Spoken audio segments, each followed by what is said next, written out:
This is HBR News number 404. Burning Banff, Proud Boys prosecuted, F's in the chat for Vice Media, where we discuss the stories of the week and give it the Badger treatment. Hello everyone and welcome to Honey Badger Radio. I hope you guys are enjoying your day so far, wherever you may be. And this is the new show. My name is Brian. I'm joined by my lovely co-hosts, Hannah, Mike, and Dr. Ranmercam.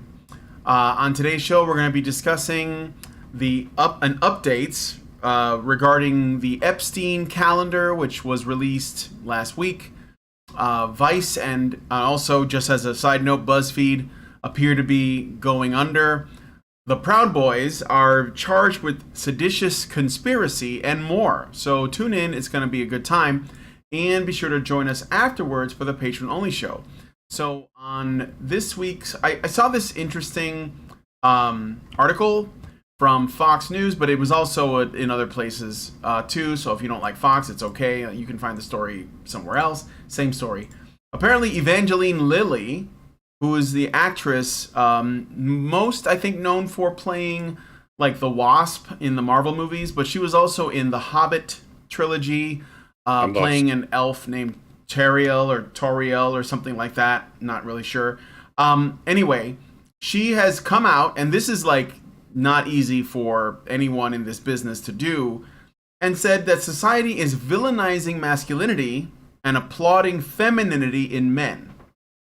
So we'll take a look and see what she has to say. This could be, I think, career suicide, but maybe she doesn't care. Maybe she's made her money and she's moving on. So if you guys want to join us in the patron show to talk about this, please consider becoming a Badger by going to feedthebadger.com and setting up a monthly subscription. $5 a month will get you into our Discord, and it'll get you access to all of our additional shows, and you'll get emails, and only if you want them. And it's a good place to come hang out. So please consider becoming a member by going to feedthebadger.com and signing up. And if you want to make sure that our content remains accessible to you in case we get yeeted from the mainstream internet, which starting to look like it could happen. We're getting really strange messages from YouTube headquarters, the Guild of Calamitous Intent that runs YouTube, and they're basically saying that we're even in our patron shows, which are normally relatively private, I guess we might be getting in trouble for stuff that we're saying on there. So I don't know how long we'll be on YouTube, but maybe go to honeybadgerradio.com or badgerfeed.com, and you'll see where all of our content lives. We have audio podcasts as well as the video, and you should probably also follow us on Twitter at honeybadgerbite, because we stream live there as well, and I feel like Twitter is probably going to be one of the safest places, like that and Rumble. So just something to consider. Anyway, so thank you guys so much for that. Please hit that like button. It really helps us out. I see we have 7 likes and there's more than 20 people watching. So maybe smash like and it'll help us get a little bit more reach. All right.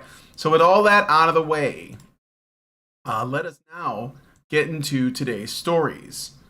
So first, we're going to talk about Jeffrey Epstein. So let's start with that, because we did start this conversation, so we're going to finish it. We're going to see it through. So documents obtained by the Wall Street Journal show meetings between Jeffrey Epstein, the financier, you guys might have heard of him, I don't know, and several prominent people.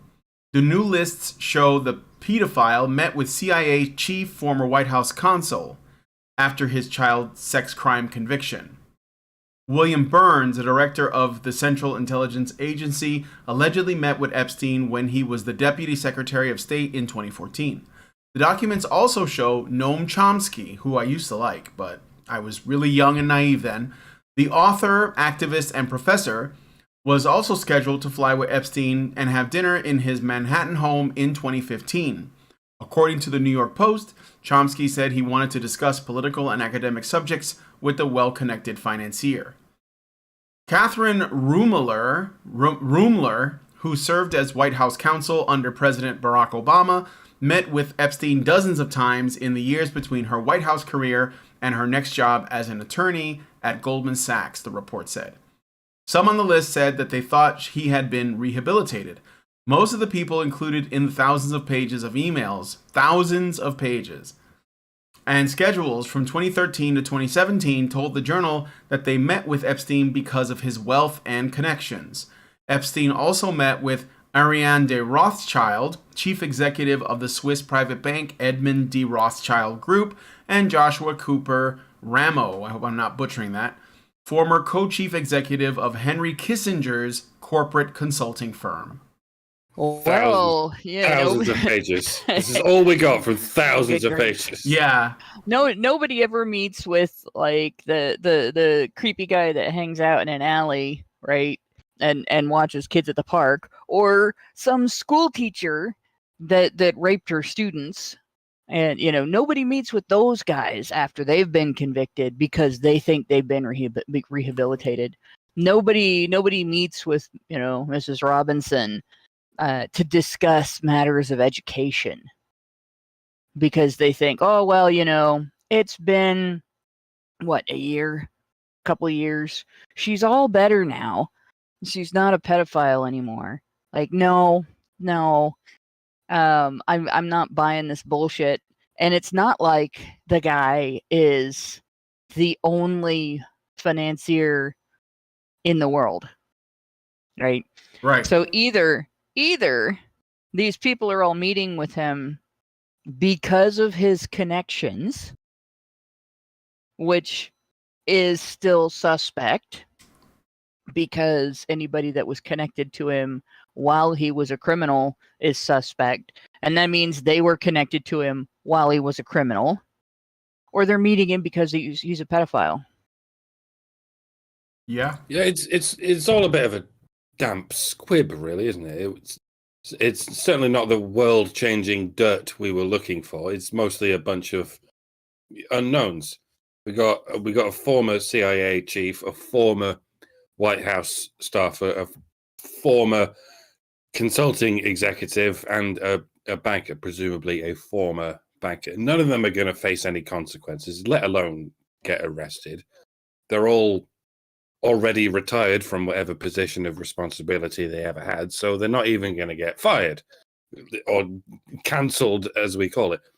Noam Chomsky is practically dead at this point. He's looking like an actual gnome. A garden gnome, one that's been lying in a ditch getting eaten by worms for 100 years. So he's not much of a threat anymore. Dude can barely speak. It is interesting that 2 Obama officials met with him during the Obama administration. They were not retired or out of their positions when they met with him. They're former now when we're reporting it, but at the time of the meeting, they were current. Well, yeah, I don't think they're telling us. I mean, obviously, they're not telling us everybody on the list. They're picking some chum to throw in the water. That's all. Yeah, it's not good enough. Consumer list. It's pretty obvious that we're only being shown the tip of the iceberg. We don't want these randos. We want Bill Gates. We want the Clintons. Yeah. We want the people who are still affecting the world and are still being listened to. We want to hold a shadow over their legacies so we can get it through to the normies of the world that these assholes are never to be trusted by anyone ever again. And not just because of the ties to the noncing. Maybe they weren't even involved in the noncing. Well, Bill Clinton probably was. It wouldn't surprise me in the least. But I think what Epstein did a lot of the time was invite people onto his boat and onto his island, perhaps genuinely to talk about just shady financial dealings, and then he pulled out the underage sex slaves and went, surprise, surprise, you're on candid camera right in the heart of a pedophile ring, so you better do what I say or this shit is getting leaked to the public. And he did it over and over again, and hey presto, he's got countless billionaires in his pocket along with the media conglomerates they control. That's why he got away with it for so long. That's why the media never talked about it. And that's why he got, quote unquote, suicided. But yeah, like I say, whether or not these corrupt billionaires actively participated in the noncing is not even the point. The shady financial deals are the point. Mhm. Whatever they were, they were probably even more illegal than the noncing. According to the courts, there was noncing going on because that's what Maxwell was charged with. But you've always got to ask yourself, what aren't we being told? Because there's always something, and it's always even worse than whatever we are being told.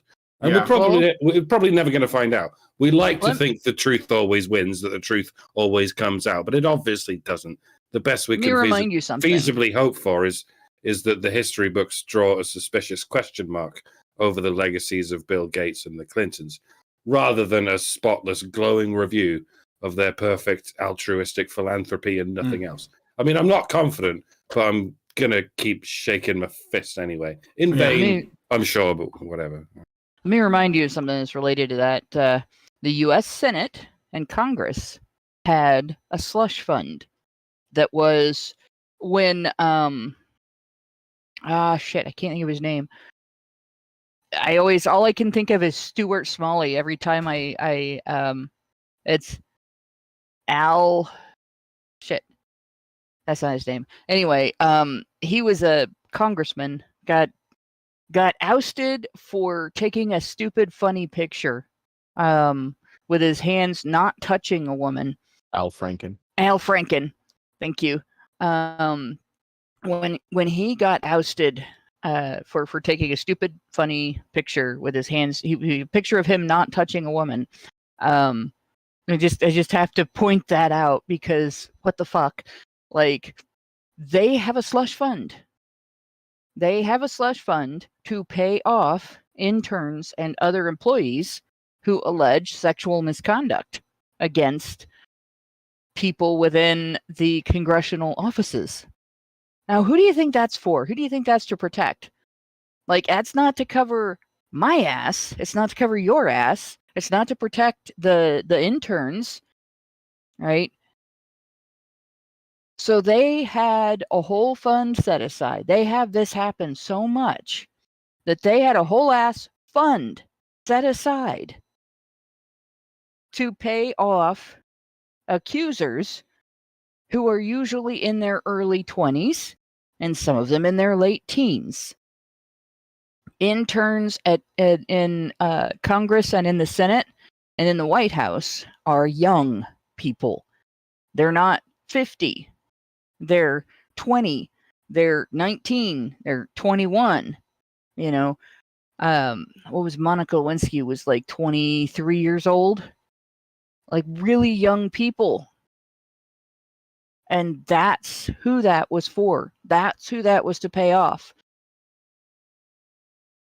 So if you think that there's nobody in power involved in this Epstein thing, think again, right? That's baloney. Why would they need a whole ass fund set aside to pay off accusers? Why they had to sit down and vote on that? So that wasn't something that, oh gosh, we just accidentally created a pedo slush fund for those who have teenagers in their office, and a sexual harasser slush fund for those who just have adults in their office. No. Right. Like, they knew this misbehavior was happening, and it was happening enough, and it was happening long enough, and it was bad enough and threatening to become public enough that they created a cover your ass fund.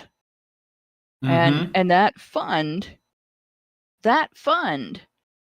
has been there, until they decided to kick some guy out of Congress for not touching a woman in public.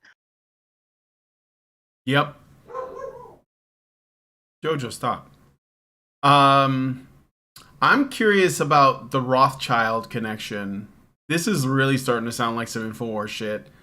I believe that the people that Ariane de Rothschild and Edmund de Rothschild, I think they are part of the Rothschilds, like the people you've heard of. And the Noam Chomsky thing doesn't surprise me. There seems to be like a weird link between commies and nonces, but I think we're all figuring that out now. So, but you know what I would like to know. I mean, everything that you guys have brought up is something I'm really curious about, and I don't expect that it's going to come out because there's way too many powerful people who are, probably implicated in this and don't want it getting out. But one thing I am wondering about is that whenever we talk about like the supposed, like the not supposed, but the sex slaves that he keeps on his island, I wonder how many of them are boys, because it only comes up that it's girls. And yeah, sure, that's probably right, and that's probably a majority. I don't know, but there's no mention of boys, and I have a feeling there are male sex slaves there, because the whole like sex trafficking thing, it's always framed as a women's issue. I don't think it's entirely that. I think there are boys that are trafficked as well, and I'd like to know. I don't know that those this information that leaked is going to go there, but I would be really interested in that. It's worth pointing out that female sex slaves of any age are more valuable than male sex slaves of any age, largely because most people are heterosexual. And this is reflected in a lot of the shadiest parts of the Muslim world. Most, or at least a great deal of sex slavery is, the sex slaves are young boys, because it's against the pervading religion to violate a good little devout Muslim girl.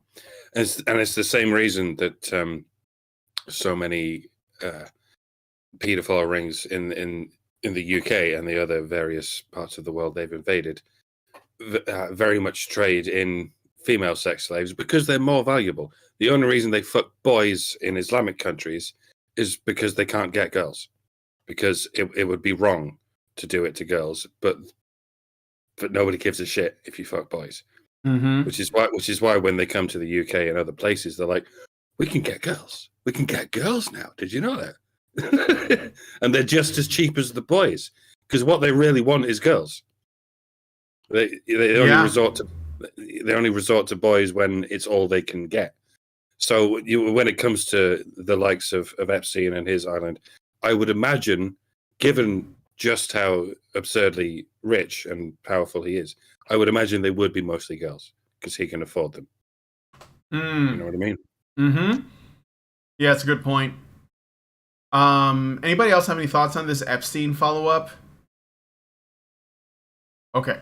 So then, with that said, we're going to move on. Let us know what you guys think about this in the comments. I know it's not like a ton of information, but at least something's coming out. Hopefully, someone will remain vigilant enough to keep digging and keep revealing more about this. I wonder, I actually wonder if somebody's releasing these little tidbits to basically scare the person that's got, or the entity, I shouldn't say person, because it's probably a legal entity that's got the information the public really wants.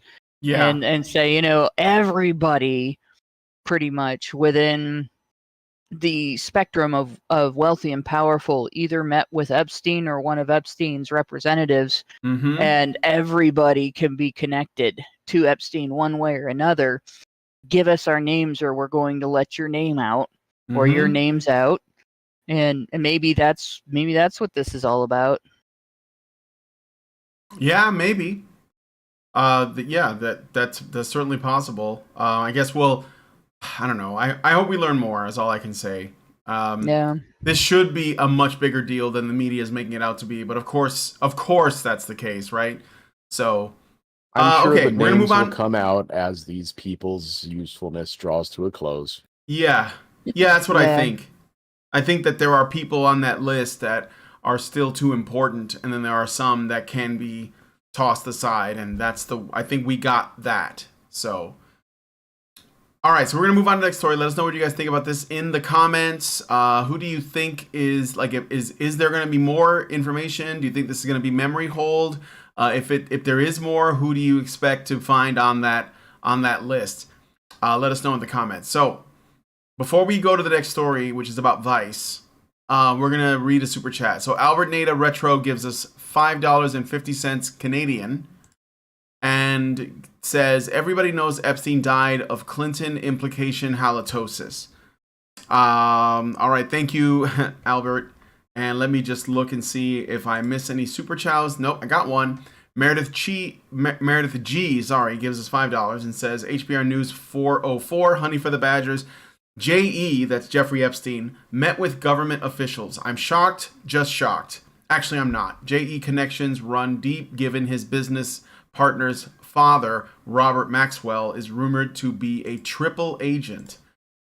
Wow, that's a lot of intrigue. That's like 3 levels of intrigue. I would also like to say that Jeffrey Epstein appears to be like the personification of it's not what you know, it's who you know. Mm-hmm. Like that, I think that's literally what it is, right? That old saying. So anyway, let us know what you guys think about this in the comments. Now we're going to talk about something that's, I think, is good news. So Mike J, I'm going to hand it up to you.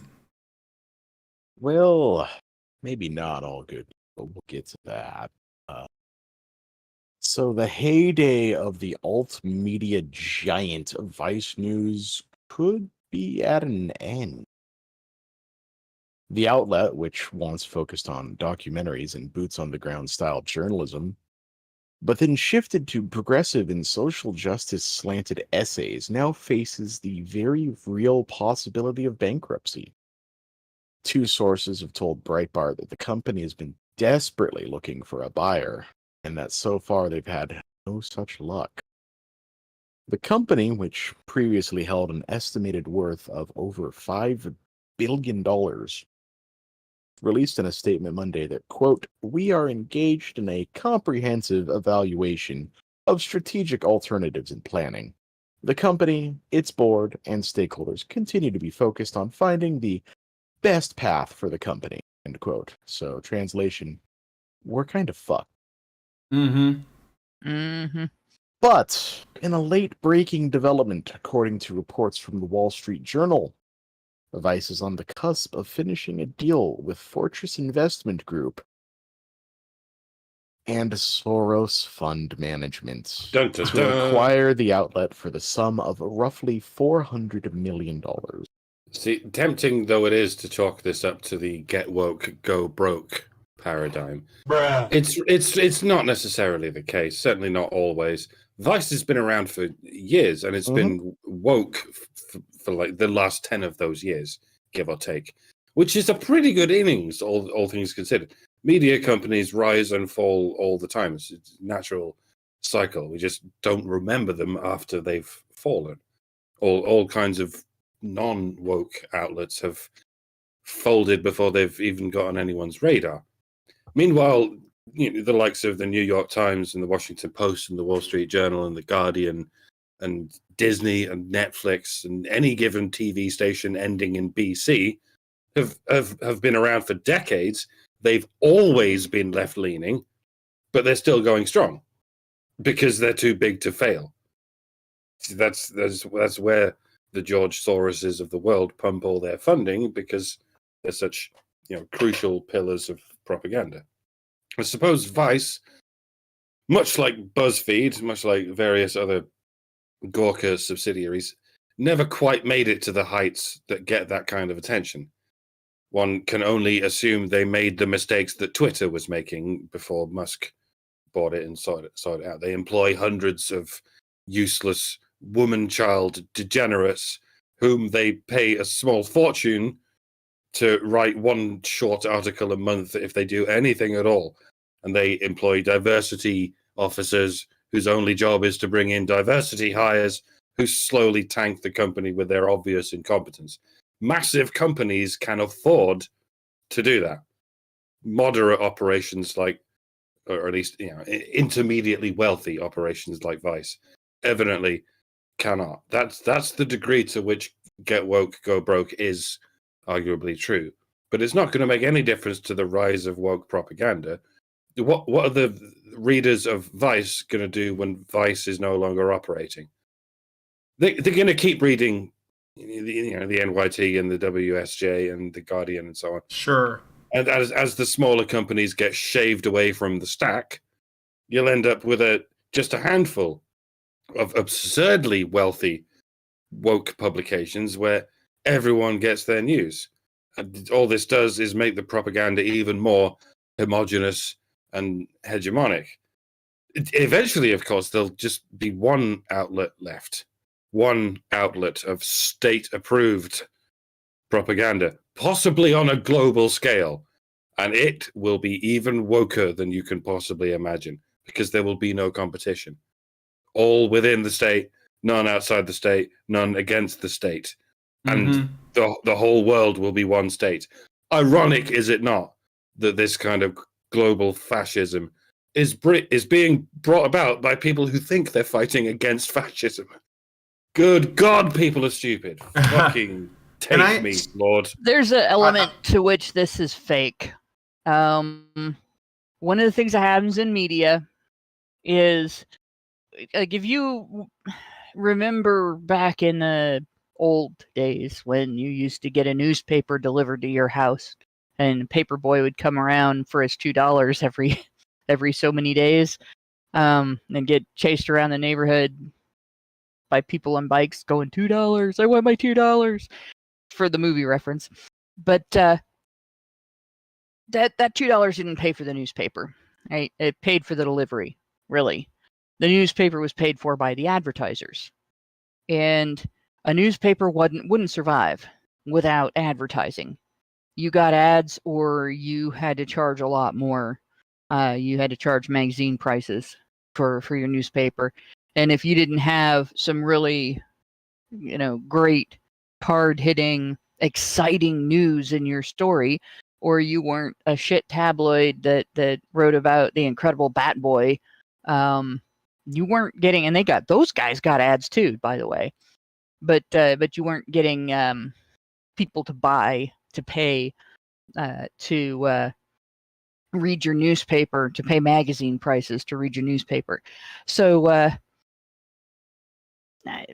papers that couldn't keep their circulation up couldn't charge as much for their ads.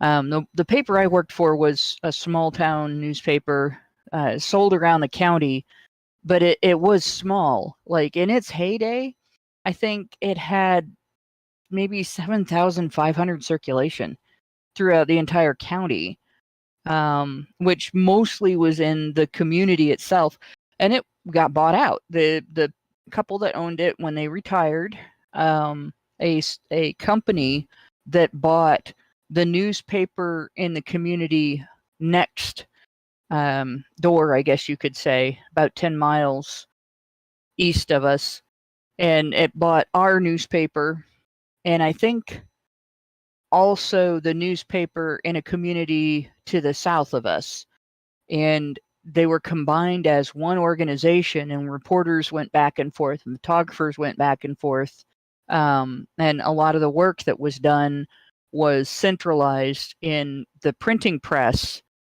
area at the newspaper where I worked, because it had the biggest printing press. And that's what's happening here. Vice probably lost out on ad revenue, and they probably lost out on readership. But where they really lost out on ad revenue was other publications going, well, yeah, you can buy an ad with us, and we'll put your ad in these 7 publications.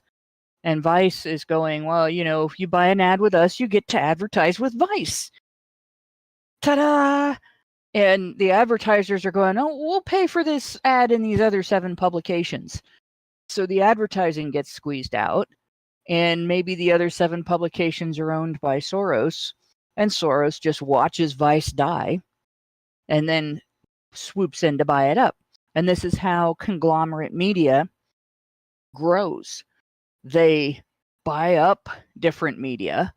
They give advertisers these great deals on ads where, well, if you buy an ad with us for this publication, we'll also put it in these other publications, and you'll get this many views.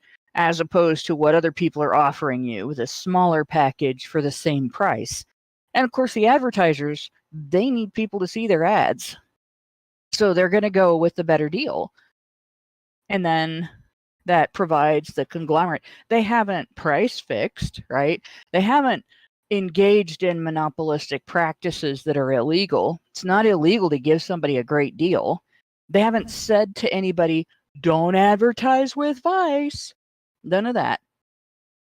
All they did was give a better deal. And boom, pretty soon they get another and another. So I don't know how much of this is Vice going woke and going broke versus Vice just not being big enough to compete anymore. And the fact that Soros swooped in to scoop it up like right away, one day that the news is Vice might be going bankrupt, the next day Soros is going to buy it, kind of tells you he was watching this. Just so you know. So yeah, sure. There's a lot of fakeness in this, and this is just media does this all the time.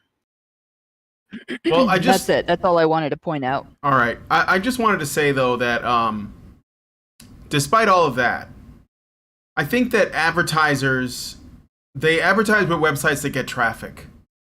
So if Vice is not getting the same traffic, then that could be the reason why advertisers are pulling out or going with someone else. And sure, Vice isn't as big as The Guardian or the New York Times. But I think that if you look at the wider picture of journalism in general, like CNN is firing people left and right. And their ratings are horrible, right? Like Tucker Carlson put out a video from his basement and he beat everybody. Because I think put out that another one less than 2 hours ago, and it already has over 5 million views. Yeah. So like what I'm getting at is, of course, people like deep pockets like Soros are going to try to take whatever advantage they can get so they can keep on pushing that whatever their propaganda, their lies, whatever. But what I think this is a sign of is not necessarily get woke, go broke, because I wasn't making that case. I never thought that you can actually make a company implode because you are just not buying their products. Like Bud Light still exists, but they're not going to do any more of those fucking ads. Just like Gillette, they still exist, but they're not going to do any more of those fucking ads. They haven't done it in years because they know where their bread is buttered. So we don't necessarily need them to collapse. We just need them to stop it. And then they did. So I think with Vice, it was always woke.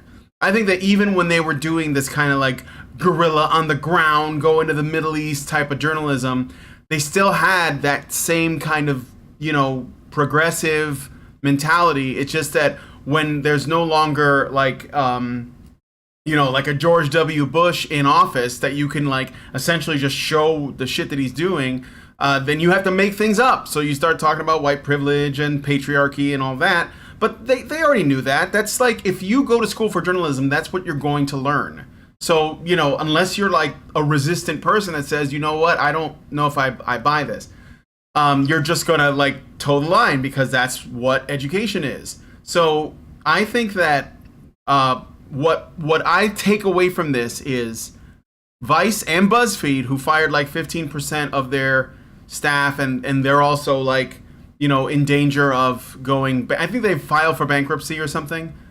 Though that is, to me, at least evidence that people are not going to those websites in such large numbers.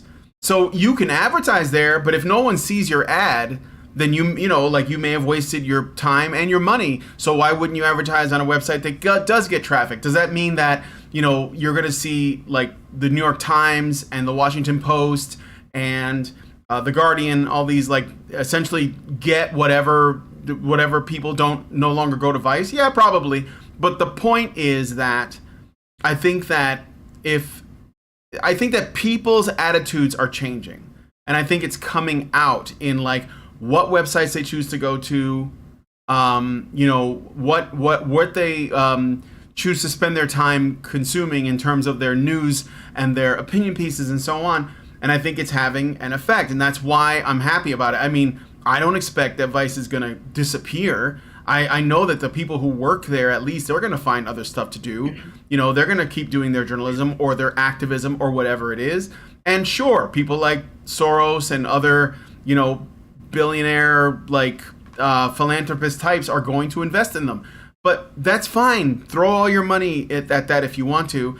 I think that regular people, though, might be starting to wise up.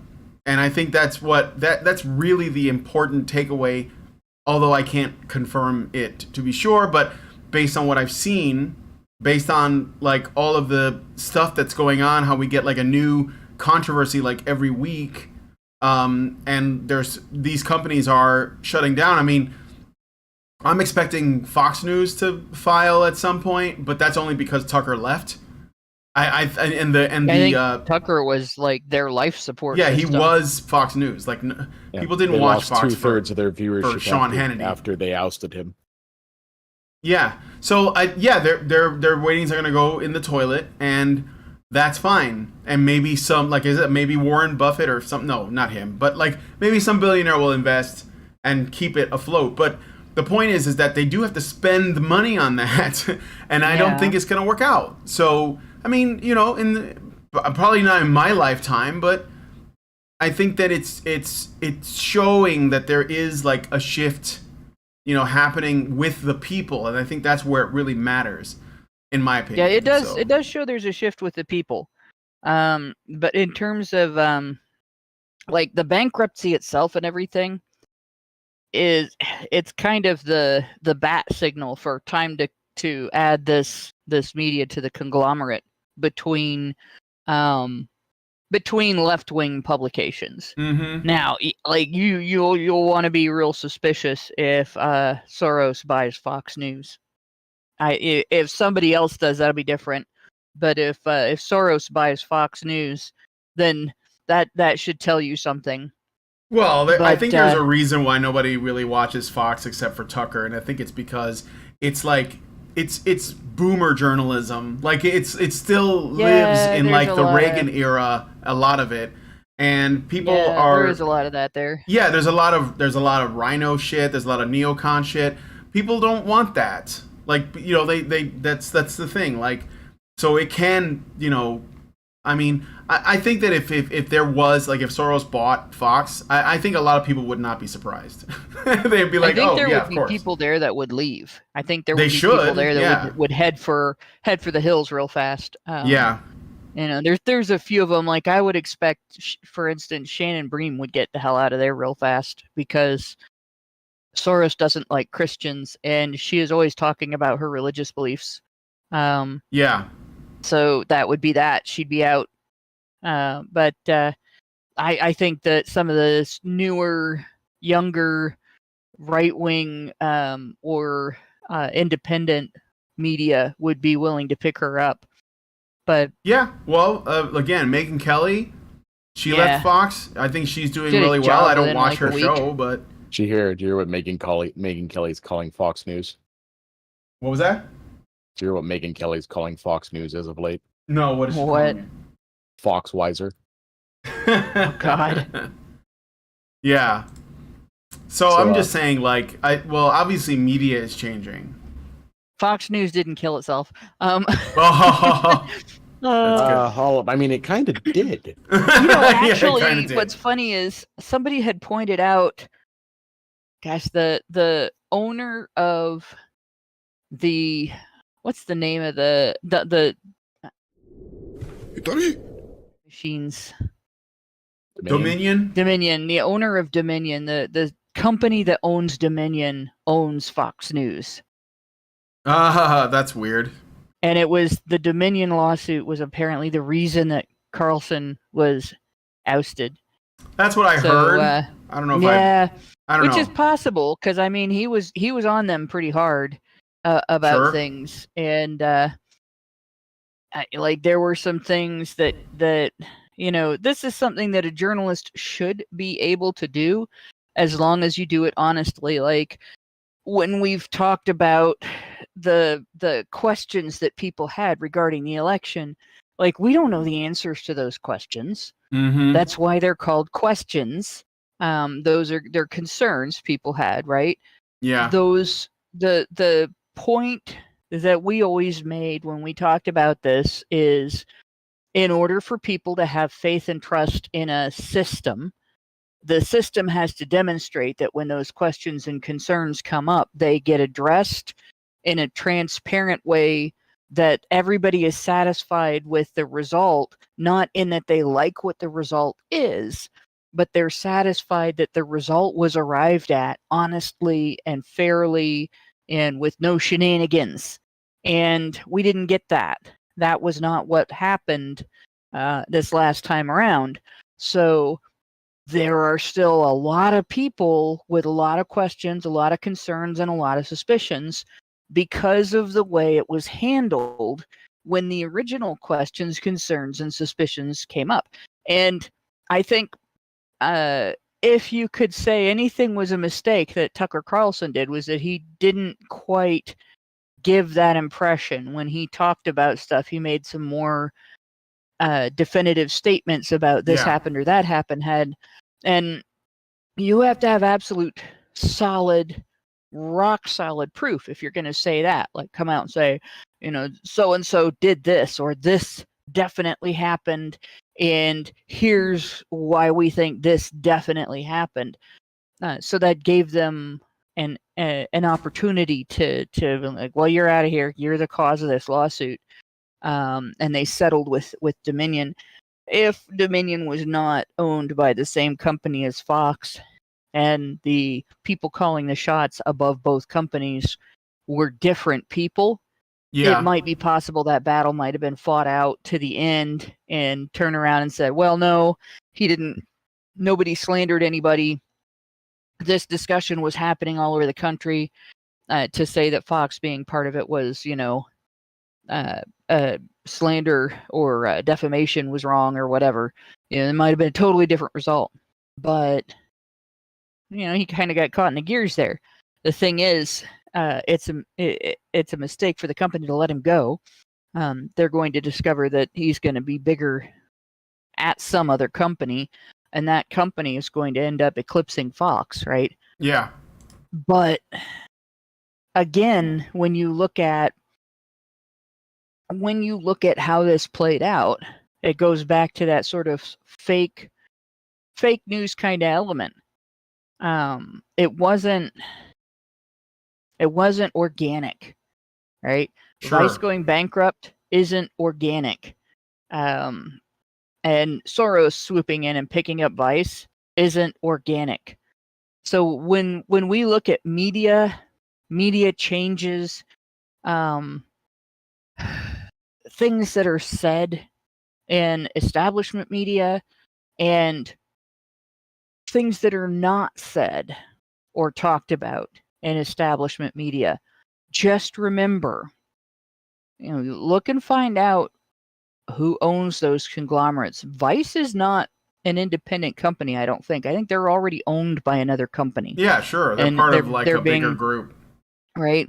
So this may be a company selling to itself. This may be a company selling to another company. This may be, I'm not going to use terms that imply illegal things necessarily, but this may be shuffling the funds around Vice a little is owned bit, by like a Vice deck Media. of cards. Vice is owned by Vice Media. They, for the moment, They own are themselves. owned by, okay, so they are their own company. But yeah, They were. and like, Well, they are still. They're still a private company. Oh, okay. Yeah, so they are an independent company then. But Fox is not. Right, sure. And so there may have been, a bit of a dollar shuffle going on there. Yeah. And that's probably something that just from hearing interviews about his life with the man, I doubt Tucker Carlson would have stuck around there very long if he could have gotten out of his contract anyway with that stuff going on. Yeah. But just when it comes to the media, you're talking about the biggest sleaze pit. Like, Congress is probably not as sleazy as the American mainstream press. Sure. And Congress is pretty fucking sleazy. Yeah, Politics have the biggest reputation for being sleazy. The media is worse. Mm-hmm. Just telling you. Of course, yeah. I think we all figured that out. The way that they've treated us. Yeah, the you way know, they've treated so, us, people should yeah. know. But all right. So we got to move on to the next story. But let us know what you guys think about this. For like 20 minutes. Oh, I'm sorry. Go ahead. So the way that I've heard it explained, as far as Fox News, or not Fox News, sorry, Vice News, when it was starting up, was that they were focused on sort of this, as they described it, a sort of punk rock view of journalism. They wanted to do a lot of guerrilla journalism, boots on the ground, stuff like that. Like, this is where Tim Pool was doing this. And a lot of this information I'm about to say does come from Tim. So, I mean, trust it as much as you trust him. And he says that, yeah, things were like that for a while. They were allowing him to do his, foreign correspondence, which he really liked to do. He went to a ton of different places. And everything basically changed all at once. Mm-hmm. It was an overnight thing where they came to him and basically said, like, hey, we're not going to do so much of this correspondence stuff. We're not going to be, doing these, trips to, like, the Middle East and Ukraine and stuff like that. We're basically hard pivoting to progressivism and social justice. Mm-hmm. And when he's like, why the hell are we doing that? He said, they described that this is what the algorithm says. This is what tests well. This is around 2016, 2017. So no shit. After Trump was elected. Exactly. Yeah. And there was another reason too, and this is more or less publicly available knowledge. You can go look this up. Around 2017 is when a lot of allegations started coming out about sexual impropriety, let's just say that much. Me Too? Concerning some of the, yes. Me Too style accusations, shall we I say. was going to say, that didn't come out till much later. Concerning Vice and some of the Right. executives. And Tim, and he's told the story a few times, basically says, like, one of the higher ups said, you want to make this stuff all go away? Start pivoting hard towards feminism. Start pivoting hard towards, women's rights, social justice, progressive liberalism. Yeah, sure. And that's when you really saw it explode. And that's when Tim said, I'm not sure I really like it here anymore. And he kind of wrote out the rest of his 2-year contract. And they approached him again and were like, hey, we want to have you on for another couple of years. We'll pay you all this money. And he was like, yeah, I'd rather not. And that's when he went off and did his own thing. So something that people will remember, when we went to the International Men's Issues Conference in 2014, Vice came and covered us. They did a whole thing, interviews and everything, with a bunch of the honey badgers, and did a whole publication on us and stuff.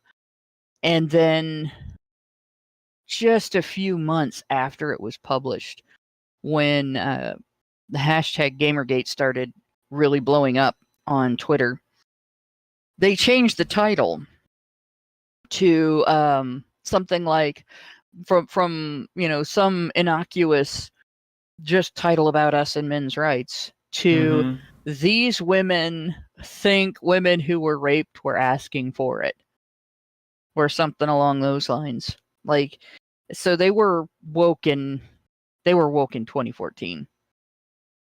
Well, there were. I would imagine that a lot of people who worked there were, but there were enough people that were trying to do other journalism. But that doesn't mean that they weren't influenced by their bias in any way, right? So that's what I mean when I say, well, they were always left leaning. That goes. That's what I'm saying. Like they like. I don't want to get into the political part, but all I'm saying is wokeness is not far away from being left leaning. It's not far. It just takes a little push. You know, the wrong guy gets elected into office, or something, right? And if you have a lot of women there, women tend to lean that way, like just in their nature. So that's what you're gonna get. But anyway, that all that aside, because we have 3 more stories to get to, but I'd really love to finish up my thought if I could. oh yeah, go ahead. I'm sorry. Okay, go ahead. I'm sorry. Twice. So pivoting closer to where we are now, one of the things that has happened is everyone knows that journalism saw something called the Trump bump. Mm-hmm. Basically, any story, whether it would be about tennis ball manufacturing to politics to marine biology, if you included Trump in some manner in there, your story would get 10 times more engagement. And that has absolutely been drying up in the past 2 years. Yeah. And it's something you're seeing, just the downswing of journalism as a whole. I don't know if anyone here or anyone who listens to us also frequents Clownfish TV. Yeah, sure. They're another YouTube channel that also has like a news site to them. And they said it's just so hard to find ad rates now. It's so hard to pay who they have on that like bringing in other people is just not possible. And that's one of the biggest things that I believe hurt Vice in the long run. And the fact too also that they courted a sort of lefty sort of culture in their own ranks. Mm-hmm. That's something that also hurt them, because I do believe I remember, I think 1 or 2 years ago, they started threatening to strike, threatening to do a union action if they weren't paid more. And the problem was, since most of the money that they had was venture capital, because as many people know, these journalism outlets live and breathe on venture capital. And when that money's no longer there, there's not a lot to show for after that. Right. And so it's like, yeah, okay, we can pay you guys this $20 an hour you want or whatever, but then we're going to have to fire half of you. And that's exactly what they've been doing. And up to this point, that's fine. You can always trim a few extra people, because you've always got some people that are just useless and doing nothing, sitting around clogging up an office. Yeah. But they're getting to the point where the rubber's meeting the road, and the money ain't there anymore. The venture capital is completely dry, and they've got nothing to show for it because, again, their brand of journalism is kind of on the way out. Mm-hmm. This highly opinion-based, social justice essay style thing is it's gone. Nobody wants it. Mm-hmm. I mean, I guess if Trump runs and wins in 2024, that they might get that bump again, but I don't know. I mean, I think that like it's like I said, like you said, I think people are sick of this and they're just not tuning in like they used to. And that is for me, if that's true, that's the win. I don't care. I don't want Vice to necessarily implode. I don't want those people to lose their jobs. I want them to remain like productive members of society. But if like the audience has spoken, like InfoWars has remained on the internet despite all of the censorship and all of the repression that they deal with from YouTube and Google and stuff. And they're still running. And they're not like, I mean, there's definitely an audience. Tucker Carlson's killing it. We'll see, like, if he starts something. I heard that he was in talks with Elon Musk. And so there's like, I don't know. Yeah, I don't want to. His announcement today, I don't think I didn't watch it. His announcement basically said he would be returning in a show style format on Twitter. Yeah. See? Oh, nice. Elon Musk.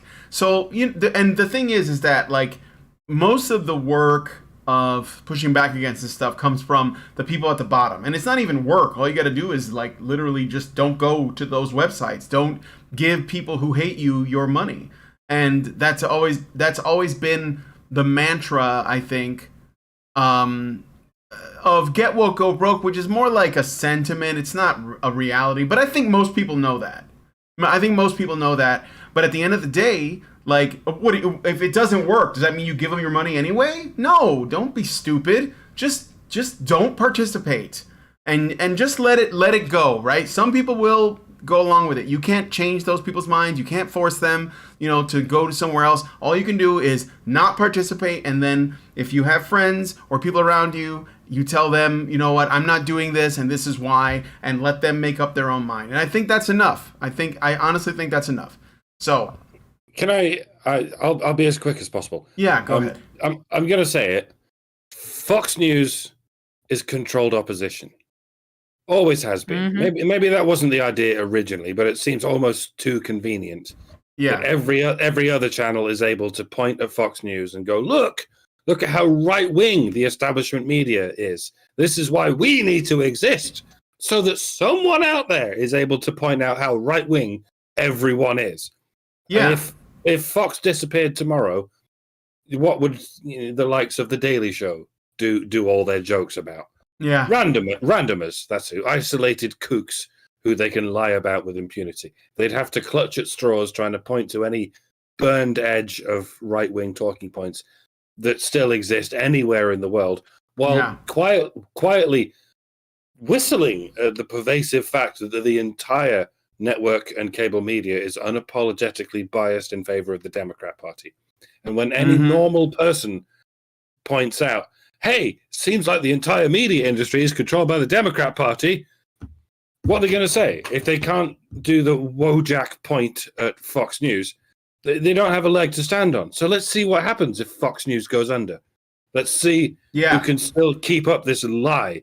Well, I think the left wing is in any way the resistance, the rebellious, anti-corporate, plucky, freedom-fighting underdog. They're raging against the machine. They'll still try it, but no one will believe them. No one but the fucking NPCs anyway. They'll have to focus all their negative energy on the internet, which is where they will go to die. Everyone drinks to that. Do you guys remember what made Fox News? No.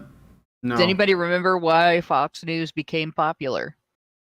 It was like the only alternative, I think.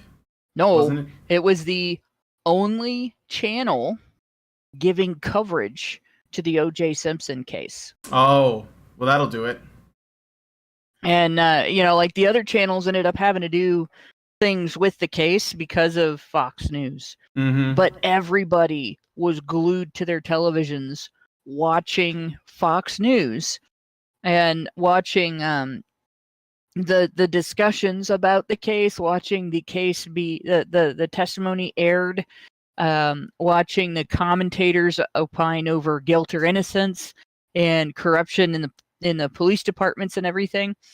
And in particular, the whole planting evidence, making up a case about a famous black man, and then making the case in court thing. That's not a right-wing talking point. Yeah.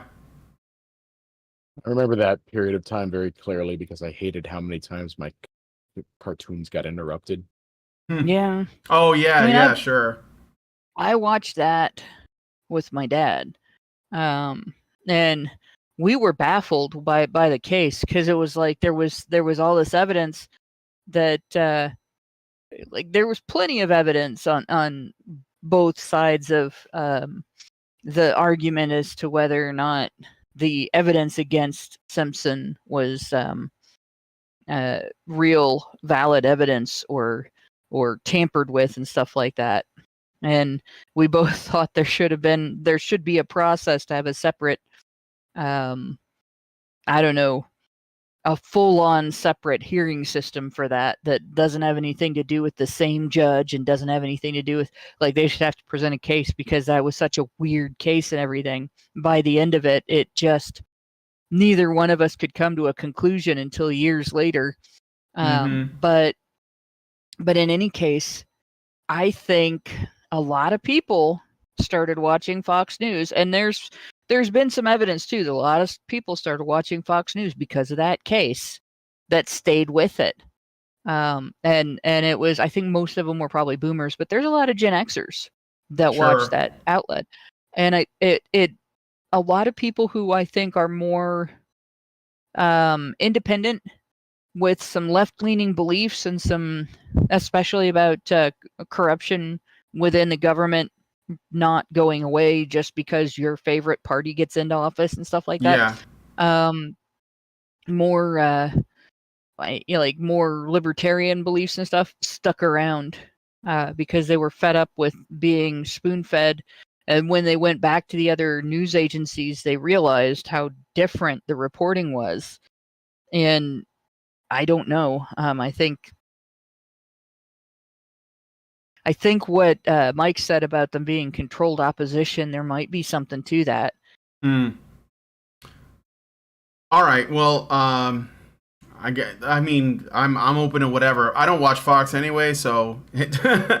But let us know what you guys think about this in the comment. I really got to move on because we got 3 stories and it's already been an hour, and we still have 3 more to go. And I have these gigantic paragraphs of Super Chow. So. Oh, nice. Michael Emmerich gives us $5 in a Super Chow and says, "I've been saying that for a while. As these companies go bankrupt," and he puts that in quotes, "they just get bought out by a couple billionaires and alglomerated into Agglomerated, I believe. I think it means conglomerated, maybe, but into an expanding giant amoeba. Yet half-wits will keep celebrating that Vice is dead, BuzzFeed is dead, Gawker is dead. Last time I checked, Kotaku and Jezebel are still around, and it's the very same in this very same form they were in before. Quit your stupid victory dances until you've actually made sure your enemy is dead, rather than flailing around in a Shakespearean death scene. By you, I mean the royal you, not you guys."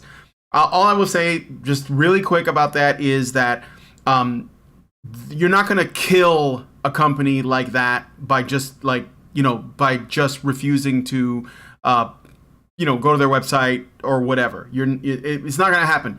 But if you save yourself by just not going there, then you won't be hit with all of their bullshit propaganda and all of their lies. And hopefully more people will do that, and they'll wake up, because the truth always comes out. And I think that despite the fact that Vice and BuzzFeed and Kotaku will exist in some form, right?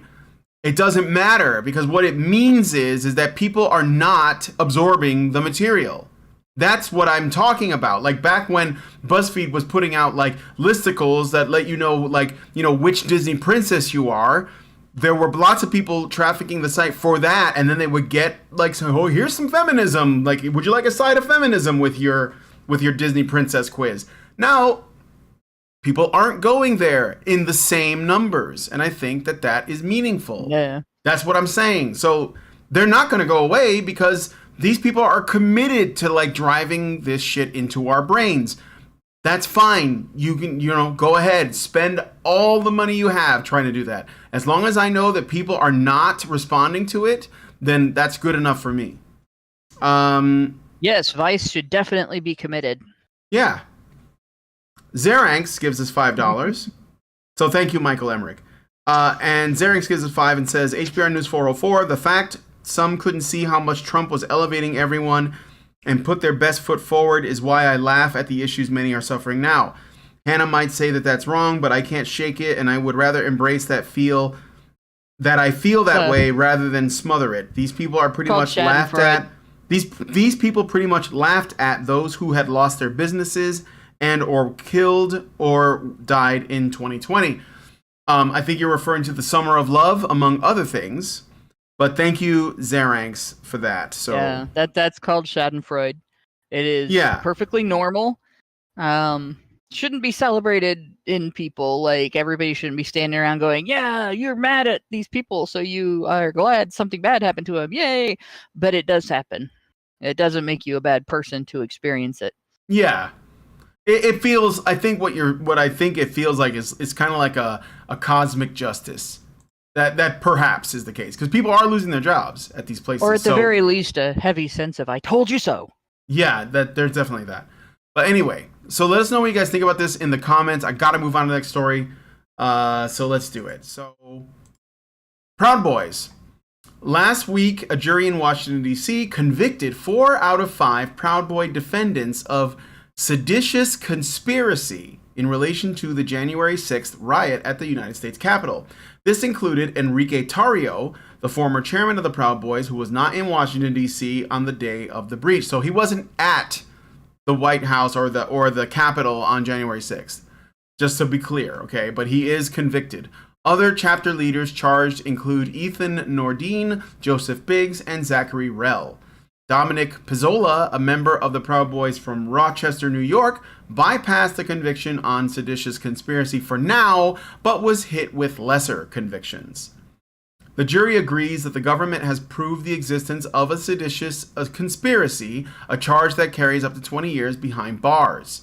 From the Daily Wire, quote, "The only defendant who was accused of violence on January 6th was Pizzola, a member of the Proud Boys from Rochester, New York. He apparently used a riot shield that belonged to an officer to break a window pane on the western front of the U.S. Capitol. Pizzola was arrested way back in January of 2021 and had remained in jail since.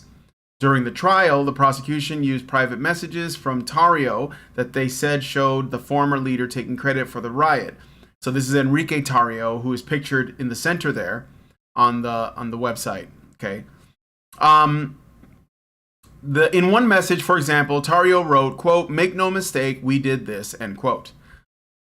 And then this is also from the article, quote, "The government also brought up a document outlining a Capitol takeover that was sent to Tarrio on Telegram called 1776 Returns. Tarrio did not directly respond to the sent document and claims he never even saw it, let alone opened it up." From jail, Tarrio on April 25th commented on the speech issue that was a large part of this trial. Speaking in general terms, Tarrio said the government is trying to manipulate how people speak to each other privately.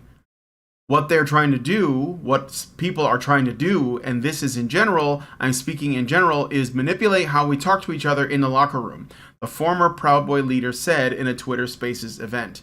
And it's not fair. It's just not right. It's not the justice system that you grew up with in civics class learning about. So. I mean, it feels like the right thing for me to do here is go on an angry rant about the FBI and their informants and their covert operatives and about how maybe they should be facing justice for whatever capacity. There was over a dozen feds implanted in the Proud Boys at the time. They may or may not have been instrumental in instigating whatever negligible amounts of seditious violence actually took place on January the 6th. I might refer back to what I said in the second segment about how definitively fascist it is if everyone goes down except the centralized state-approved agencies. I might refer back to what I said in the first segment about how these are the very people we need to hear about so that we can cast an appropriate shadow on the reputation of the otherwise legally immune megalomaniacs who control everything we see and hear. However, it's very possible that later this week, certain travel restrictions will be lifted and I will once again be allowed to visit the shores of the United States of America. So just in case that does happen, and just in case I find myself being pulled out of the line at customs and led into a small room behind a two-way mirror, if there are any agents listening to what I'm currently saying, let me assure you, I love the FBI and the CIA. They are good and righteous and blameless agents of truth and justice. They have only ever acted in the best interests of the people, not just the American people, but the beautiful and innocent dreamers who so blamelessly try to enrich the United States with their diverse and tolerant ways. You are all heroes and saints, and I hereby prostrate myself at your feet as the lowly wrong skin that I am. January the 6th was nothing short of a massacre for which only Trump supporters can be blamed. It was the darkest day. The darkest day in our democracy. Worse than 9/11? Yes, worse than 9/11, easily. Possibly worse than the whole. Worse than the Civil War. It's worse than all of these things combined. Whereas the Summer of Love was just that, ladies and gentlemen. Those fires were perfectly peaceful and entirely mostly peaceful. And it was entirely reparations. Necessary. And for good measure, let's say they didn't happen.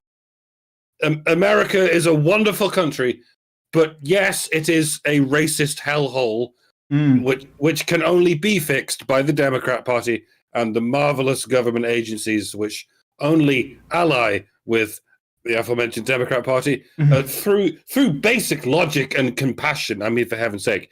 And if I ever do become an American citizen, I promise I will be a Democrat voter for life, and I will do everything I can to help you strip all those racists of their evil guns. Long live women, long live the trans community, long live black people, long live Joe Biden. Message ends. There you go. All right. Welcome to your new 1984 there, guys. Tario fled with his family from Cuba to come here, and now he's in a jail cell. And it's in exactly the kind of situation that he would have expected in Cuba. Exactly. Yeah, he's like, wow, this is familiar. Yeah, this is really fucked up. Mm-hmm. And this is could be worse though. He could have been going to Canada. Like the people who everybody that was sort of mentioned in that little rant, the people that are pro gun prohibition, because there's no such thing as gun control. Gun control doesn't exist. There's gun prohibition and gun rights, and that's it. I don't know about you, Hannah, but when I go to the range, I practice impeccable gun control. Yeah, that's muscle control. Not and in any case, like when you hear about laws for gun control and stuff like that, that's a euphemism. It's gun prohibition. And it is prohibition because the ultimate goal is every single gun that is owned by a citizen and not the government. That's the government wants a monopoly on guns. All that people that celebrated this. The people that celebrated mandating various things that you are required to do for your health, and banning various other things that you are required to avoid for your health. Yeah, would celebrate this. The people that celebrated the quashing of questions about the last election will celebrate this. Mm-hmm. But no mentally healthy, ethical, reasonable, rational, intelligent people will celebrate this. Well, they shouldn't. So I just want to say real quick about this. Why did I pick this story? Because the Proud Boys, in terms of the media narrative, okay? So I'm not saying this is true about them per se. But the Proud Boys, according to the media narrative, and I'm talking about groups like the SPLC and the ADL as well, they're basically lumped in with us. And that's how they're basically considered in the way, at least according to these people, part of the manosphere, part of the pro-male, male supremacy movement, right? I think that they do care about masculinity. I know that Tario's talked about it as a concern of his, but they are primarily they're just anti-communist, which I'm totally fucking on board with. But I'm saying this because if they're able to do this to them, and I know that they're high profile and they stand out and all that, but if they're able to do it to them without any, they can just spin a story and say, oh, these guys are, Nazis. Like, yeah, the Afro-Cuban Nazi, I know about that, that came running away from Castro's Cuba with his folks, sure. And they'll say all this stuff about them, and, stupid people, like Hannah was talking about, they'll buy into it. So, what is there to be for any other people that have any association with the manosphere? I think that that's an important consideration.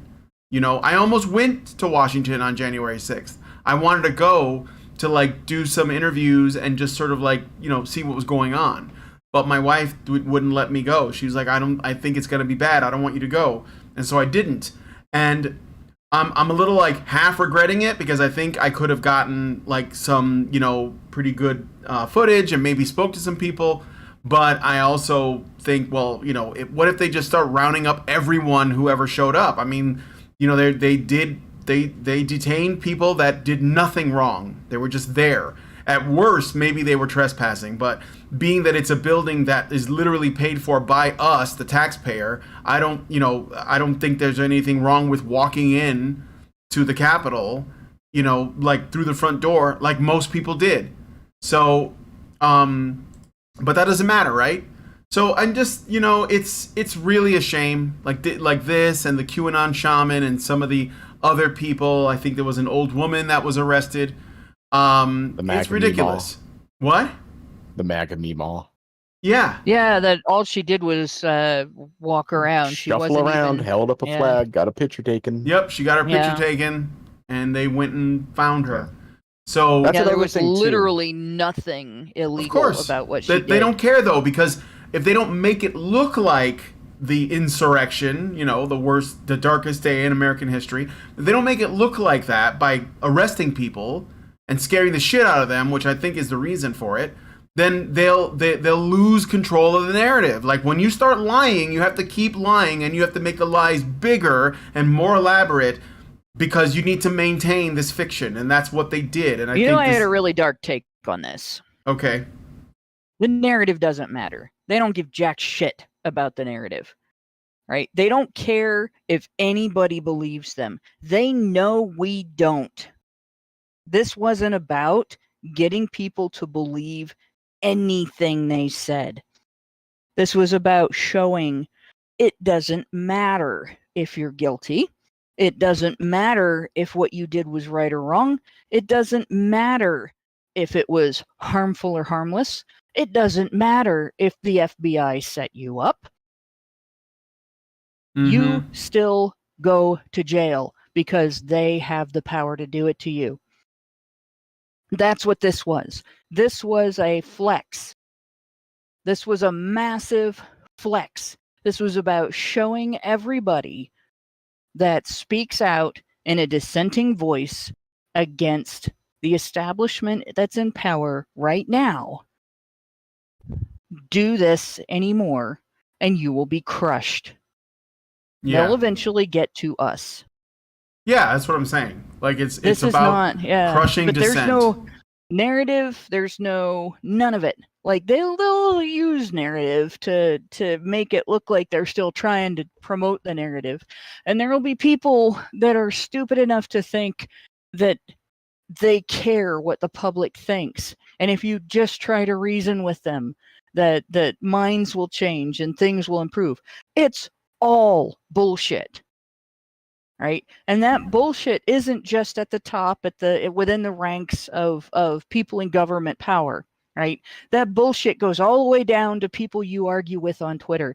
There are people that you argue with on Facebook, Twitter, any other social media site, regular Joes, your next door neighbor, the guy that lives across town from you, somebody that just waited on you at a gas station, that are full-fledged communists that are celebrating this, not because they think that justice has been done, not because they believe the narrative, but because they see the pattern that dissent against the establishment is being crushed on purpose, that fear is being spread among dissenters deliberately, that the establishment is flexing at dissenters after 3 years of allowing mostly peaceful raising of actual cities in the United States by communists.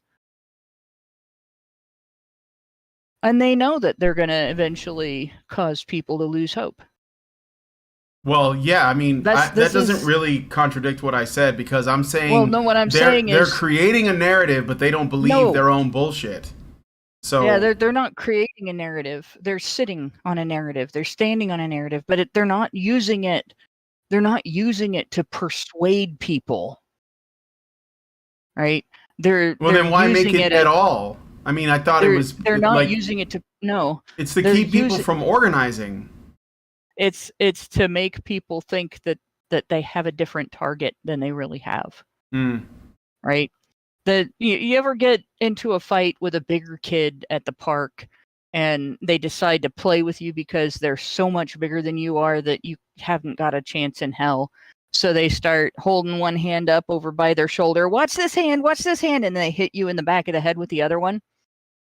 Right? Yeah, the sure. The narrative is the hand you're supposed to watch. Mm-hmm. Yeah, but I'm saying it serves a purpose. They don't believe it, obviously. It's like feminists don't believe in the shit that they spew either. This is a really dark take, but I believe that the people within the establishment in the US have reached a point where they feel they have enough power that it doesn't matter what the dissenting viewpoint does at this point. Whether they're right or not, they believe we're fucked. Mm-hmm. And they can do shit like this to show us this is a message, this is a flex. And all of that narrative bullshit is for people who are dumb enough to think, well, let's just talk to them. Yeah, sure. That's the hand you're supposed to watch. The other hand is the one that's coming around for your neck. Yeah. All right, well, we got to move on. Let us know what you guys think about this in the comments. Do you think that, I don't know, I just want to know your thoughts on what's happening. So let us know in the comment section. I look forward to seeing your thoughts on that. So now we will move on to the next story. So despite what you may have been told in your gender studies class, a new study from the College Fix, this is from the College Fix, a new study shows that women are actually favored over men in hiring positions for STEM fields. What? My God, you don't say. Yeah, I know, right? The authors of the paper reviewed academic studies from 2000, so the year 2000 to the year 2020, and found that women are advantaged over men when it comes to hiring. Their paper, exploring gender bias in 6 key domains of academic science and adversarial collaboration, also showed that, quote, tenure track women are paired or on parity with tenure track men in 3 domains: grant funding, journal acceptance, and recommendation letters, end quote. The author said that, quote, we synthesized the vast contradictory scholarly literature on gender bias in academic science from the year 2000 to 2020. When it came to the salary gap, they found that it was concerning but smaller than the oft-quoted statistic that women in STEM fields make 82 cents for every dollar that men make. No shit. On average, the gap was 9 cents on the dollar, although the gap shrank to less than 4 cents when controlling for experience, types of institutions, and productivity, among other factors. Stefan Sessi, one of the paper's authors, said that, quote, the report shows that institutions are putting money where it's not needed, such as the training aimed at rooting out bias on hiring committees. Yeah, because it's not training aimed at rooting out bias. It's aimed at instilling bias. That's what the story is about. That's what happens when you drill it into people's heads. Oi, don't you be judging women. Judging women is bad, okay?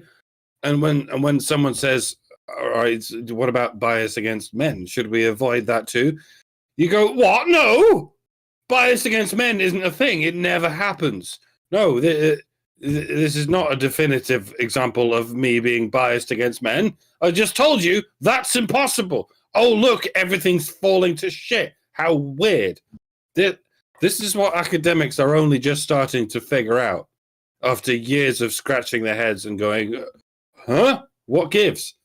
Yeah, it turns out when you captively brainwash people to be biased against men and in favor of women, you find yourself excluding all but the very best of the male candidates while pushing through even the very worst of female candidates. Employers are aware of this. Privately functioning employers have got wind of what's going on in universities, where incompetent women are being held up on the same pedestal as the most competent men. So it stands to reason that any given qualified man is probably a sound investment, and any given qualified woman is probably a liability. And that appraisal of the situation is not misogyny. It's an accurate interpretation of the misandry that goes on in educational institutions. The appropriate way to address this disparity would be for educational institutions to, not do that, to give it a rest with the fucking misandry. But that doesn't compute because misandry isn't a thing. The pervading conclusion is that these private companies must be operating on misogynistic presuppositions. After all, misogyny is everything. It's what society is made of. So the pervading message is, we're not misandric. You're misogynistic. So you corporate institutions need to adopt the same policies as academic institutions. Given that it's worked so well for us, my source, you say, I fucking made it up. Obviously, the first employers who capitulate to this gynocentrism are government faculties. They can afford to make these mistakes because they get their funding from the taxpayers. So if they need more money to cover the disastrous consequences of diversity hiring, they simply hike up the taxes yet again and go, hooray, who needs reality? We could just throw money at the problem because we have millions of slaves that we can just steal money from forever. Like I said, it's only private companies who see through this shit because they can't afford not to. But then, of course, the government comes in and forces those private companies to adopt the same misandric policies. Sorry, anti-misogynistic policies. And then we'll have fixed the problem. Private companies can't afford their staff to be forcibly saturated with incompetent women, given that they're not subsidized by the taxpayer. But hey, what's the worst that can happen? The widespread destruction of every private business and the resulting monopolized market cornering by centralized government agencies. Well, I suppose that's the sacrifice that we in the government are willing to make. And we've come full circle, as you can see, within the several eccentric circles that we've drawn throughout these various stories in this episode. And by the way, story number 5 will slide quite effortlessly into the pattern as well. I hope you all are keeping up with the connections. First comes misandry, then comes communism, then comes Big Brother. And it cannot be stopped because almost everyone has already submitted to the misandry. You don't learn from history, and so you will keep repeating it. And I'm getting very close to just washing my hands of the lot of you. You deserve it. Fucking punks, the lot of you. Ugh. This is the feminist advocacy research scam in action. Really. Like, you look at when I was in school in the 70s, there was a big kick to get more girls interested in math, more girls interested in science. They didn't use the acronym STEM, but they were trying to get more girls in schools like mine interested in science and technology, and get us, going to gifted classes and stuff like that, right? And they didn't really have gifted classes for people who were gifted at art or music or anything like that. They didn't have gifted gym class for people who were. I had a girl in my class that probably could have been an Olympic gymnast if she'd wanted to. She wanted to be a farmer. But in any case, like, they didn't have any of that. Nope, it was just math, reading, science, people interested in tech, computers in particular, and girls especially, right? Then come along the 80s. I'm in junior high at this point. junior high, late elementary school, early high school, there's all of a sudden another push to get girls interested in this stuff. And the weirdest thing was they acted like this had never been done before. Nobody ever had the idea to get girls involved in science and technology and math before. Nope, not at all. We started hearing about girls being engineers and stuff. I started getting actually a little pressure from teachers to consider that career. That would have been a disaster because I didn't have the mindfulness that you need to be an engineer back then at all. I'd have been the one making the collapsing bridge. But, I get most of the way through high school, and my senior year, all of a sudden there's this new cycle of, hey, we got to get girls interested in math and science and technology. It's like it starts at the beginning of the decade and it sort of peters out middle, as these grifter organizations that are running this cycle get to the end of the programs they started for it, and the interest in those programs starts to die. So it doesn't surprise me that research done in the early 20th or 21st century discovered that there was bias toward women and girls in hiring that early, because they'd already been doing that for 30 years, right? They'd already been doing that the whole time I was in school, over and over and over again. The programs were just starting to peter out as I got into school as a little kid in the first grade, and then started up again, as later elementary, and then started up again as I get into junior high school.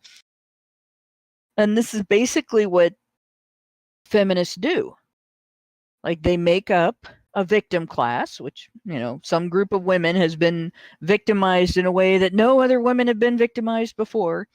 And then they fight for this victim class vehemently, of course, and they win the fight, and they wait, a while, and then they start it all over again, get new laws passed, get new funding, and then wait a while and then pretend it never happened before, and they do it again.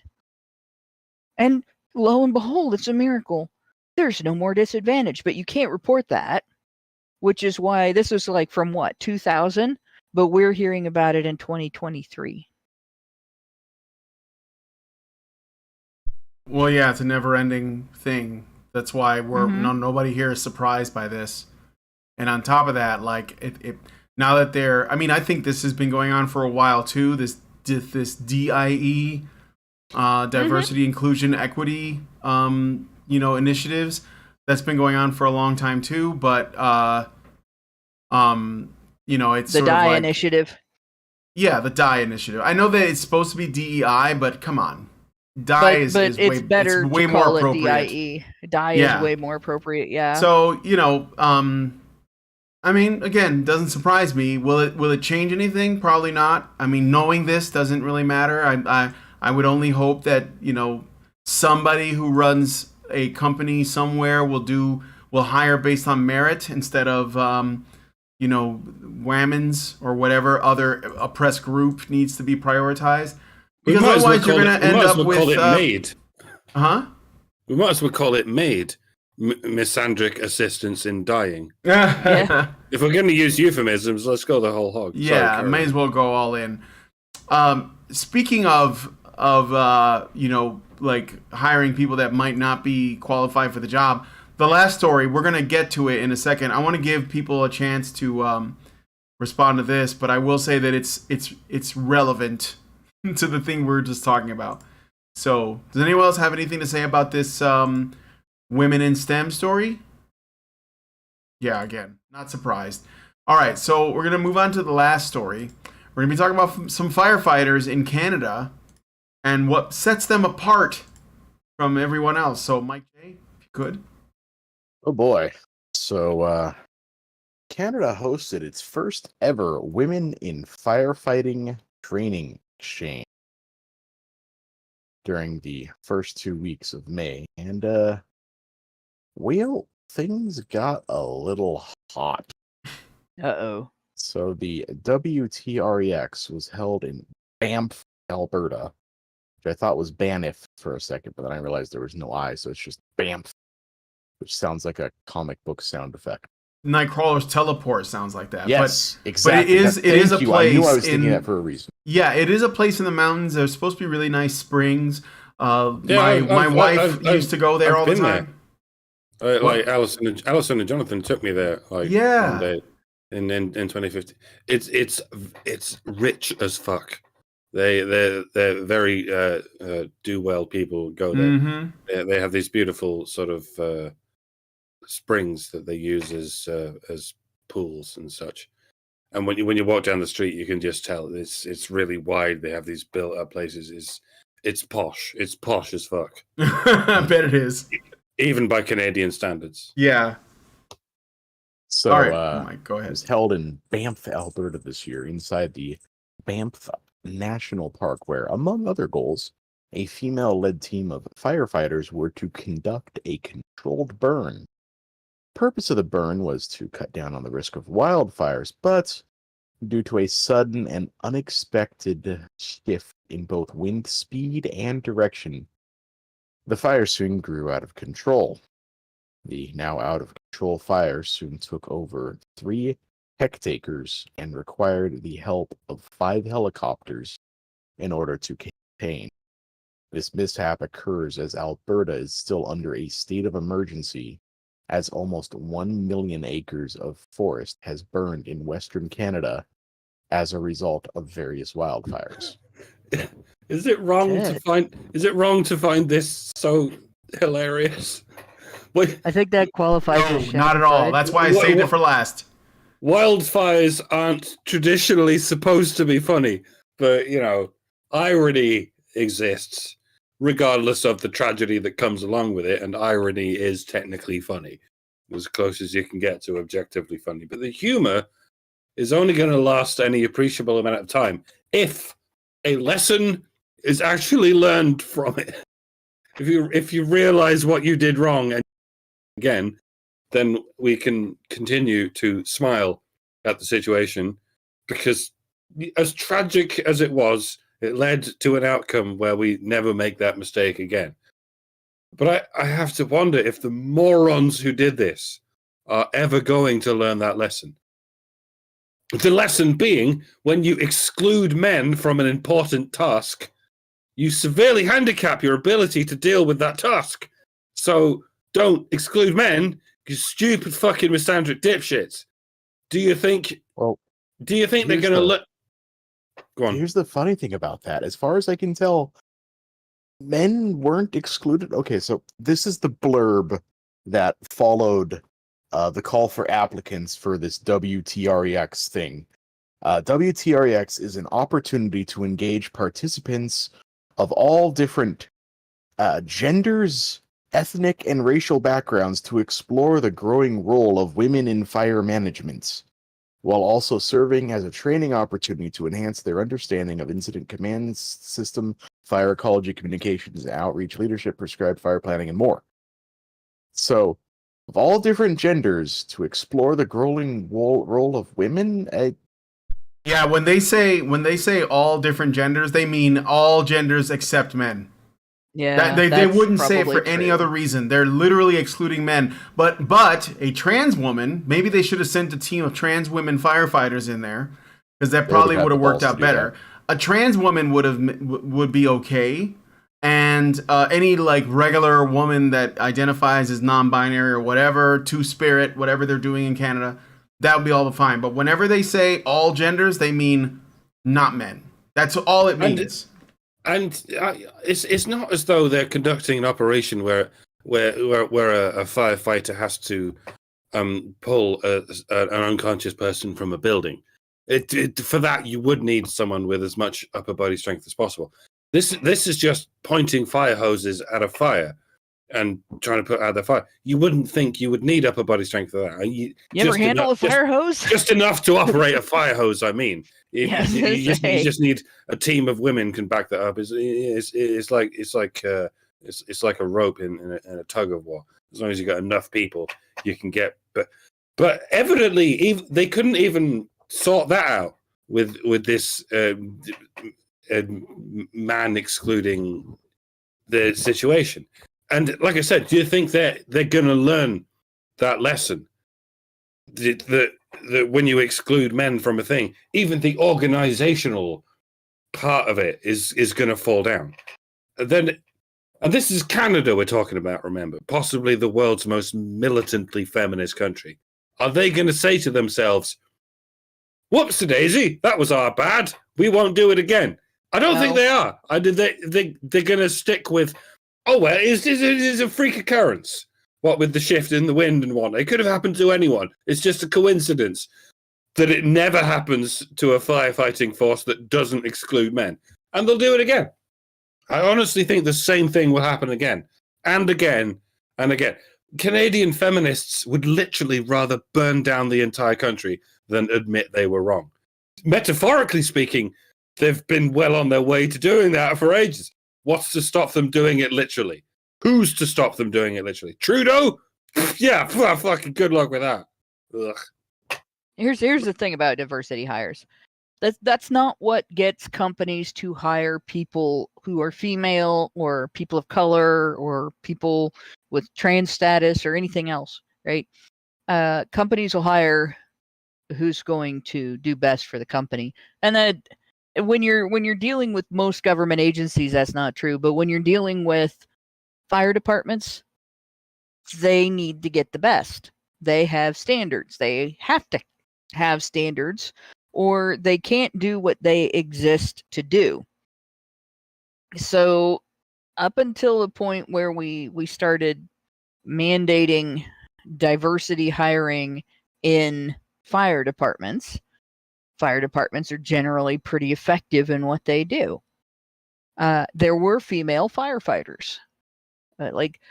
When the apartment complex that I live in, one of the buildings, actually building perpendicular to mine, caught fire.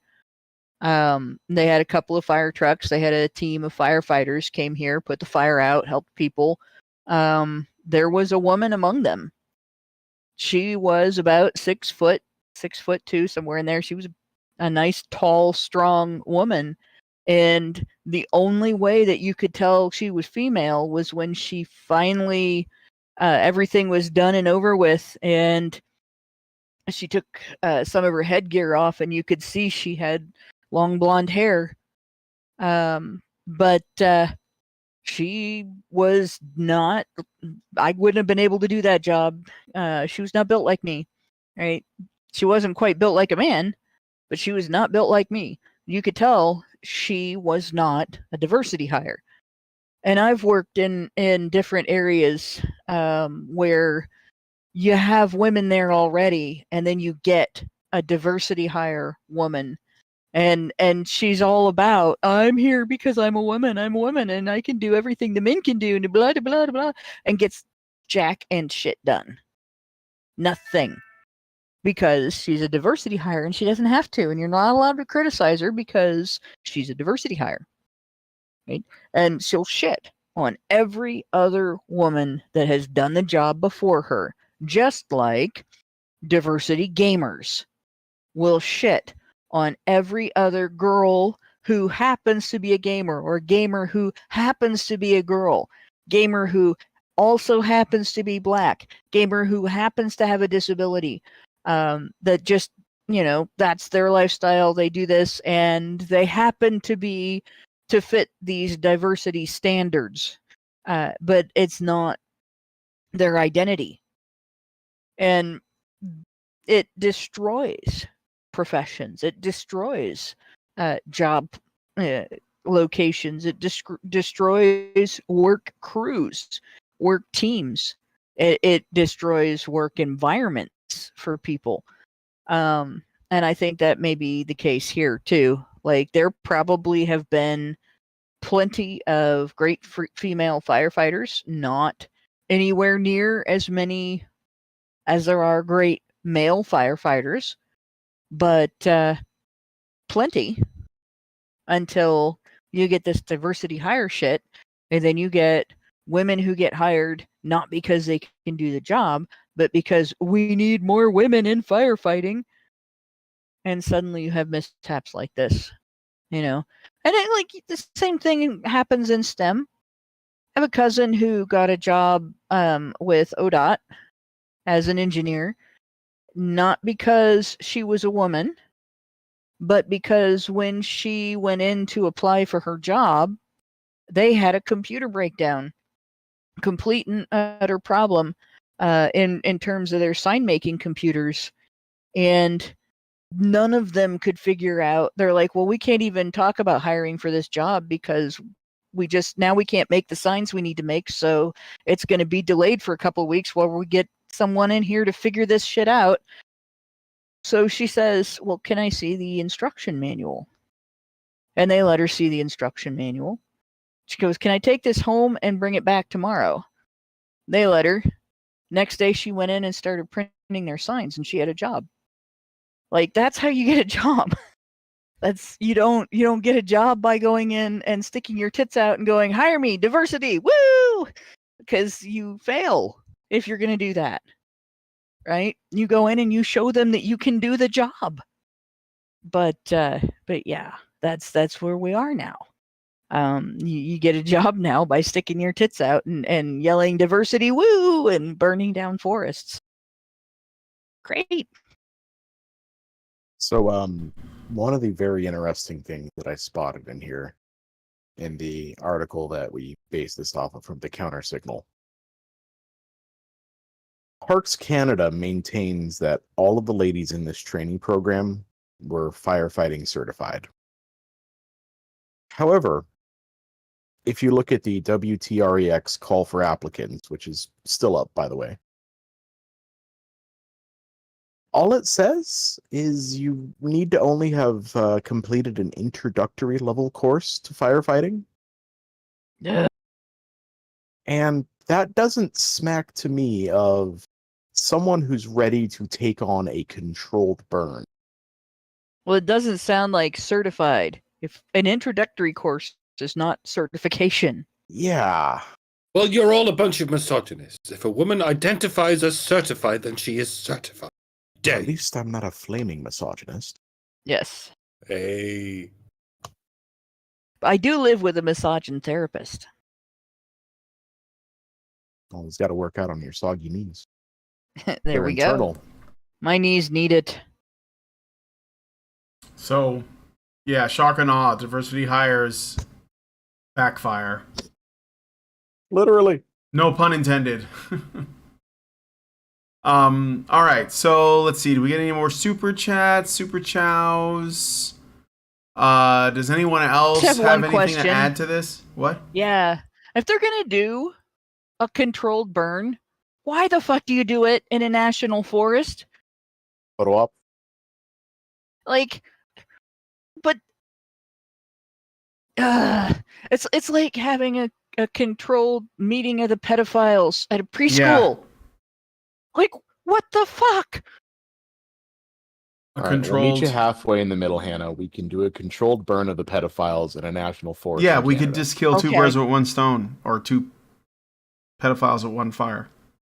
There you go. But imagine, like, the backfire there would be we attract more pedophiles than we can actually burn. Yeah. See, the only problem is when people catch on fire, we flail around and like fling bits. I've only done that once, Mm-hmm. but it does happen. So then you end up with an out of control fire again. So you have to do the controlled burn somewhere else. Yeah. Well. One would Like hope. maybe a ginormous fucking parking lot that's been emptied out or something. Yeah. Well, someplace where it wouldn't spread is what you're saying. Yes, Yeah. That would make sense. that would be sensible. Yeah. Don't send a boy to do a man's job, or a woman, or a fuckwit. Yeah. You know, I was going to mention that it's funny because Lindsay, when she was a little younger, like in her 20s, she was working. She worked really hard because she wanted to be a firefighter or one of these, specifically these women. Like it's like a forest, firefighting person. I don't know what you would call it. And she had to, like, she just went above and beyond. I think that she just didn't get the job, even though she was pretty sure, like, she did all of the physical stuff and all of that. And the standards were high. Obviously, they had to be. And she was disappointed in that. But then, again, at that time, at least, the assumption is, like, male or female, they were just going to pick the best people. And Lindsay wasn't one of the best people, even though she did really well in her mind.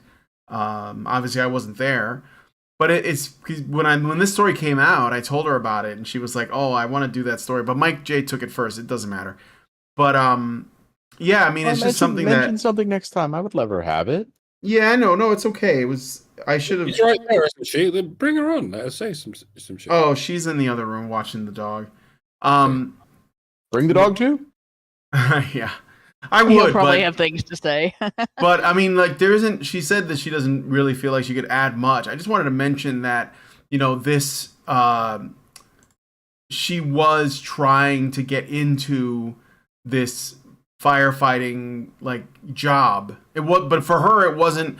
It wasn't something so that she can just say, "Oh, I'm a woman and hear me roar." Like, this is like a feminist firefighting thing. Right? She wouldn't want to be a part of that because she wanted to pass on her own merits. She wanted to qualify. And even though she met all of the criteria, I think, she still didn't get the job because probably there were other people who, did even better. And they were only looking for so many positions. And that's just the nature of the beast. It's not sexism. I even asked her, were you the only woman there? She was like, no, there were other women there too. And they were, again, very fit. She was really fit and at the time. And they were doing their best. I don't know who got the job. But the point is, it was merit at the time, even though, I guess, like, Lindsay could have, if she wanted to, she probably could have, like, kicked up a bunch of shit to, like, get the job based on diversity hires or whatever. But then she would be bad at it. And she didn't want to be bad at it. She wanted to do the job. So I think that, obviously it's a disservice to men because they get passed over in the name of inclusion, diversity, and equity. But it also hurts women too because if they're working really hard to get it and they get it, they're always going to be wondering if they got it because they earned it or if they got it because like they were meeting a quota, they were ticking a box. And of course, if you're in a job as serious as fighting fires, the biggest victims potentially of this are the victims of fires, like the forest, the animals, especially and wildfires. Yeah. They don't give a shit what you got between your legs. Yeah. So deer and bears and rabbits and shit, they don't care about gender diversity. No. Like, you say gender diversity to a bear, it's still going to eat you. Yeah. Exactly. Like, take the white might male. Chew on your butt for Don't 5 eat me. minutes first. Right. But the other thing that happens with this, fire department of New York started lowering their standards in like 2012, 2013 to get more women on the department. And like there are some things that are kind of useful if you have people panicking in a house. Sometimes they might be more manageable by one sex or the other. Like, if I was in a panic in a fire, I think I would probably just grab onto the first person to get me out of there. But little kids might be afraid of a man they don't know. But part of the reason that women are so dangerous to little kids when they're unscrupulous is also beneficial when they're good women that want to help kids. So a woman might be able to get a kid to come out of hiding so they can get the kid out of the fire, right? There's things like that are important. So they do want them for some things. kids might talk to female EMTs more too. And there's just some things that because of the way kids are raised to assume women are safe, you have to have women in certain jobs. But if you diversity hire women and you lower standards to let them in, like FDNY did, you get a corresponding rise in injuries in the next few years afterward among your team. And it's not just the women. They had more injuries when they increased or they decreased their standards to increase diversity. They started seeing more injuries during training. And it's things like people lifting wrong or lifting too much, turning their ankles, overdoing it, having heat sickness and stuff like that. That was a problem. And there's two things that happen there. One of them is, of course, the women try to push themselves to keep up with the men, and the men try to push themselves to outdo the women. And if the women are in trouble, the men try to help the women. And so both sexes end up getting injured doing things they would not have done prior. So it's an interesting effect. And that needs to be overcome. And the standards need to be just as high for the women as they are for the men in order to avoid creating circumstances where that's likely to happen. All right. Thank you for that. I think we're good. I think we're gonna wrap it up here. So a little bit of a longer sausage, but yeah, it's still fine. So sorry, I hit the wrong button. There we go. So we're gonna go to the patron only show and maybe talk a little bit about what we talked about on the show. If there's anything that was left unsaid, or if one of our patrons wants to mention something or bring up a perspective. And we're also gonna look at this article where actress Evangeline Lilly says society is villainizing masculinity and applauding femininity in men. So I think that's very true. But that's just based on the headline. I haven't read the article yet, but I will in the patron show. So if you want to join us for this, please become a Badger by going to feedthebadger.com and setting up a monthly subscription. It'll get you access to our Discord where all of this stuff is going on. And I hope that I will see you guys there. So with that said, if you guys like this video, please smash like, subscribe if you're not already subscribed, hit the bell for notifications, leave us a comment, let us know what you guys think about our stories. And please, please, please share this video because sharing is caring. Thank you guys so much for coming on today's episode of HBR News, and we will talk to you all in the next video. Right, activists are machines, dude. Okay? They are literal machines. They are talking point machines. They are impossible to fucking deal with, especially if you have like a couple dudes who have good memory on top of that too. Holy shit, you're fucked.